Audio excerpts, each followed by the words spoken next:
In the Ghanaian society, children are a source of happiness in marriages and a blessing to families. But the Akuamoahs family of Santrokofi Bume, having 3 children with multiple disability, is neither happiness nor a blessing. Following stigmatization from family and community members, the family have moved to settle in the forest at the foot of Akuamoahs Mountain. Manasseh Azure Awuni has spent time with the family and now reports on how they are coping with life in the forest. Every Saturday, 15-year-old Gifty Akuamoahs makes a journey of 3 kilometers on foot to this lone settlement at the foot of the Akuamoahs Mountain to see her family. Her parents and her 3 disabled siblings moved to live here over a year ago because the family could no longer cope with stigmatization from the community. Because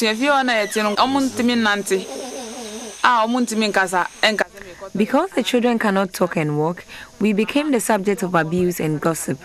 I often feel hurt, so in order to have some peace of mind, we left the village.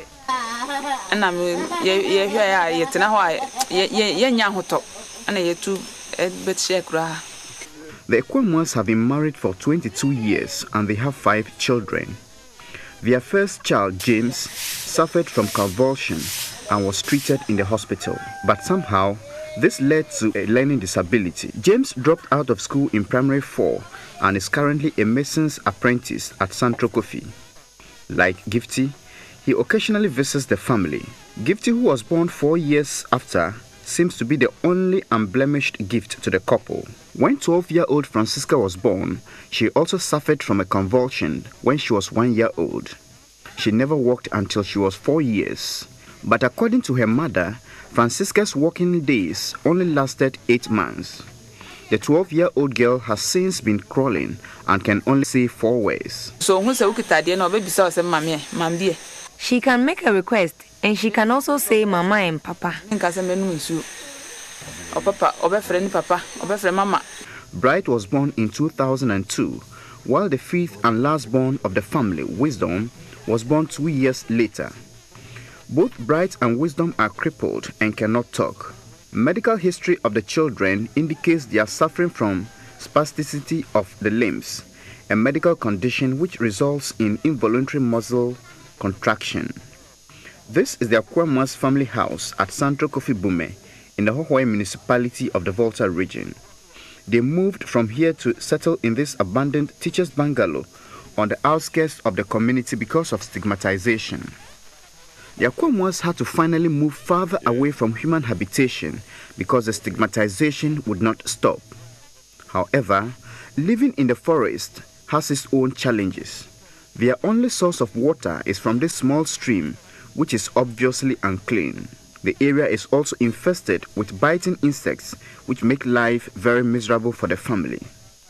Mr. Akuamoahs says he protects his family with a single-barrel locally manufactured gun, but admits danger lurks at every corner in the forest.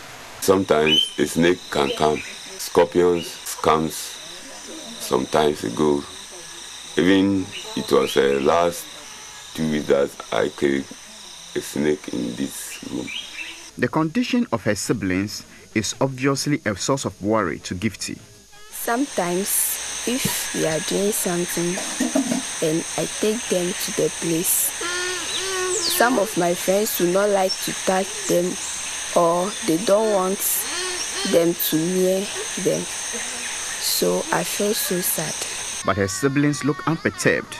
For now, they seem oblivious of their condition and have fun in their own way. Francisca seems to have much interest in learning. In the dimly lit hut at night, she would engage her father in a writing, which she alone seems to understand.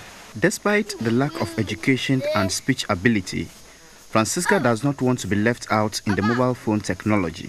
This is a one-man village called Odomiabra, which in Twi means, come if you love me. For 1 year, 3 months now, Mr. John Akuamoahs and his family are living in this community.